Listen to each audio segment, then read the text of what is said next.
another episode of The Women of Ouija. I'm Marla Martinson. I'm Karen Dahlman. Hey, you guys, thanks for watching another episode. And we've got a real interesting subject again, and Karen's going to tell us what it is. Somebody asked a question, Karen. What was it? Well, people want to know just how do you talk to spirits? How do you talk to spirits in general? And they want to know first with the Ouija board, but just how to do it. Yeah. So I've been communicating with spirits since I was very young, since the age of 2. I was told it was an imaginary playmate. It wasn't. It was he's still around. It was a little sprite-looking spiritual guide. His name is Dacky. I write about him in my 3rd book. And he's kind of he kind of stays on the side. He's not one of my main guides, but he still speaks to me. He speaks to me in really riddles and poems, and he speaks to me in very creative, artistic ways. That's how he comes through, and that's who I first met. I remember meeting at the age of 2. We spoke all the time to the age of 5, and when I went to school, I put him away, but he never really left. So that was the beginning of it. I didn't know I was doing that. So I ask you all, and many of you who are guided to using this tool, the board, or want to communicate with spirits, you've probably had some kind of experience. You're interested in it, so you have some propensity for it, and you might even have had an imaginary playmate, so-called imaginary playmate. So you probably were already communicating with spirits. By the way, let me let you in on a big secret. Spirits are always communicating with us. That's true. You just don't always recognize them. So, for example, in your dreams, you may have a loved one visit you. You may have a dream that felt so vivid and lucid of your grandma who just died. I had this happen to me. And they'll communicate with you and you go, wow, I felt like grandma was here, or I felt like my great aunt was here, or my animal who just died, they were here, and we did the things we used to do together. And I would say that's their way of coming through, because when you want to speak to spirits, you really have to get out of the ego, right brain, rational, linear way of thinking and get more creative into the left, artistic side of the brain. When we sleep, we let go of our guard. We allow ourselves to relax, and it's a lot easier for the energies to come through and connect. We're more open and aware when we're dreaming because we're not doing the conscious processing and all the words that go through our head, the mindless chatter that goes through our head throughout the day. So there's room for them to come through. But they're always with us. And in fact, my guides say... They're always around, right? They're always around. They're just in another dimension. My guides say they're right here. They're right against your face, meaning their energies just pass right through. Sometimes you'll feel the energies. I also see them from time to time. It's not a regular occurrence, but when I do see them, it's always pretty amazing to me, and I feel like, well, I feel honored. But what I realize has happened is I've let down my guard to allow that to come in. I've stepped outside of my ego somewhat that I could to say this is possible. Mm-hmm. So you ask, I have a board. How do I do this on my board? Well, we do a lot of videos that cover how to even start using a Ouija board, how to get the planchette moving, how to set your intentions, your focus, how to sage or set up the session. We talk about meditation. We talk about breathing exercises, clearing your energy. And so the other thing I would say is you've got to be open. Again, this is the easiest way to do it, is to get out of your right brain. Everything is only this way, and be open to possibilities. So when you sit down at the board, because of something you were told or by somebody else who used the board, even what we're telling you, or something you learned on the internet, may not be the only way you can communicate with them. So we're going to give you things that have worked for us. But I've got to tell you, and Marla will tell you the same, we've heard a lot of different ways people prepare themselves for the sessions and how they communicate with the spirits. So with the board, what I do, this is just my suggestions for me, is I'm very open to it, number one. Maybe because I had the background of seeing them and experiencing them from a young age without a tool. So that I kind of had, a good edge to start with. Not everybody has that.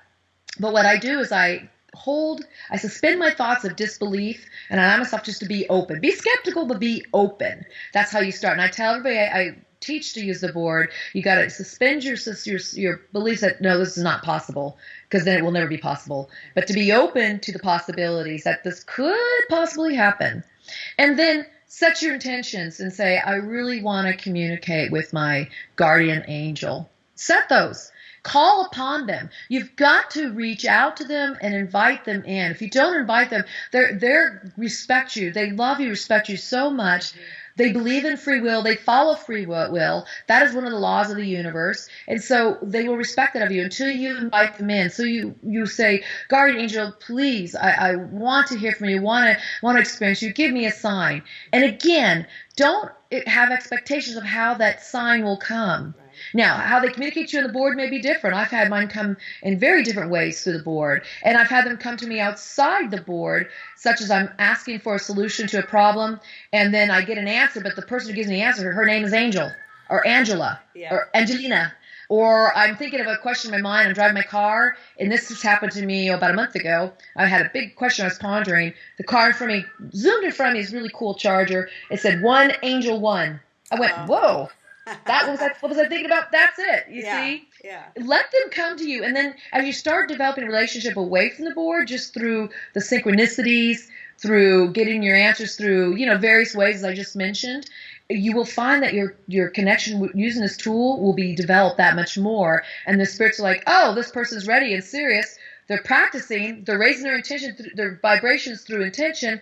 It'll be easier for them to come talk to you. But it does take time. You just can't give up, and you have to realize it's going to take a little bit of time and practice to do so. What do you want to add to that, Marla? That's right. Yes, it's all about vibration. It's all about energy. And when I first started, before this ever happened to me, which I tell the whole story, and the Buddha made me do it, and I documented all there. But before that, so this was 3 years ago, I used to watch the Hay House authors and Doreen Virtue, the angel lady, and I thought, I found her totally credible, but at the same time, I just had a hard time wrapping my mind around that she was really communicating with angels. I thought, come on, is that really true? How is it possible?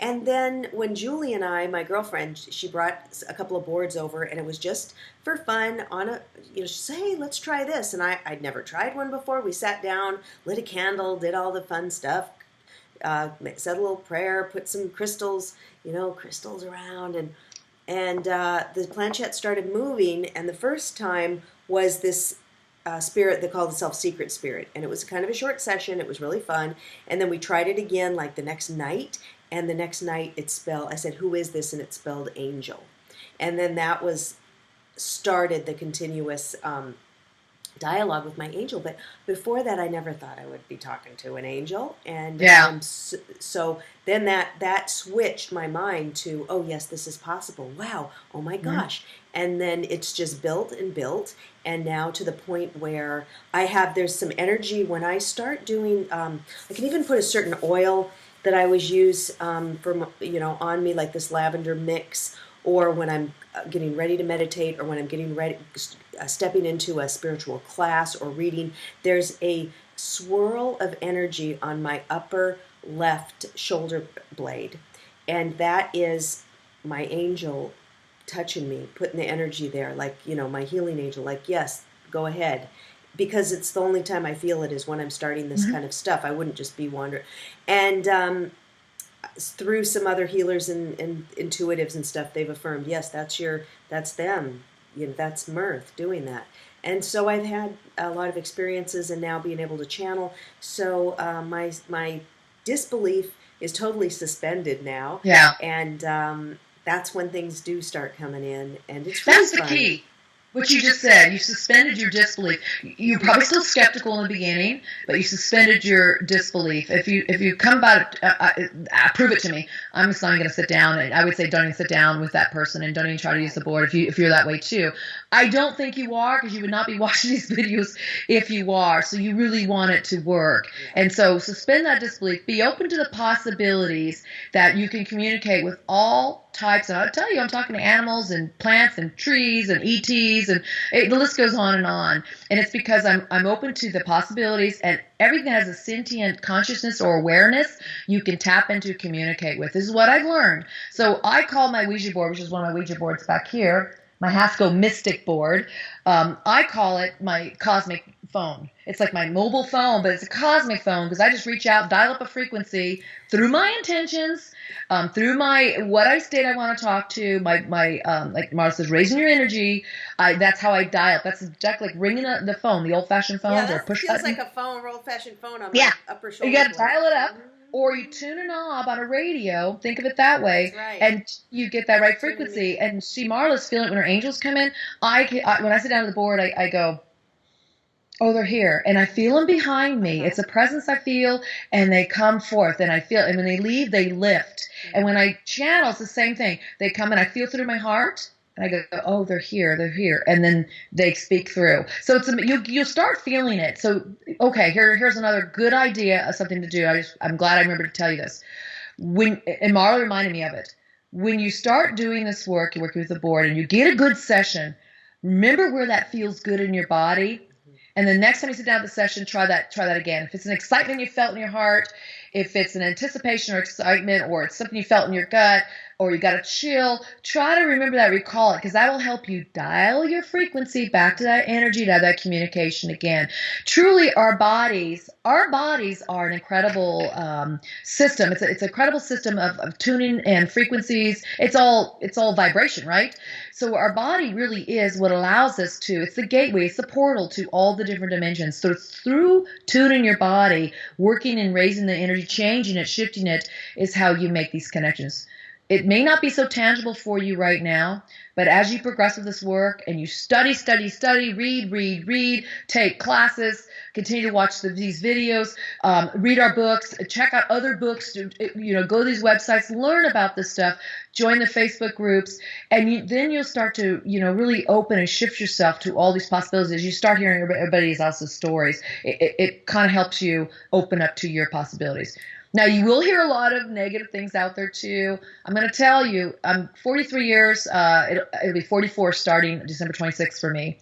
I got to tell you, I didn't have these negative experiences, probably because I was always very positive from a young age. So mine have just been nothing but really uplifting, enlightening, and just exciting. And I write books because of this, and it makes me really move into the world in great ways that I think it empowers me in so many ways.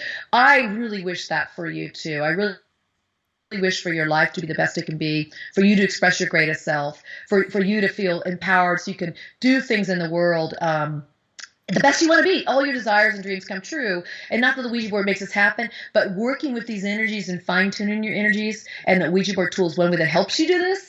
And Marla and I have done videos on raising your intuition and your psychic abilities through these tools. And I'm just saying this is kind of a byproduct of working with these tools. But you've got to be able to be open to the possibilities, work with the energies, and really explore and discover and learn and research this stuff. And then you too soon will be able to communicate with the other unseen realms. Yeah, it's a really beautiful thing, and I have never had any negative experiences either with it. So, a lot of people want to try to steer it that way in some of the chat groups and things, but we stay clear of that, and we only use it to tap into the beautiful higher realms, and that's where we get our inspiration and creativity, and we're really loving it, and we hope that for you too.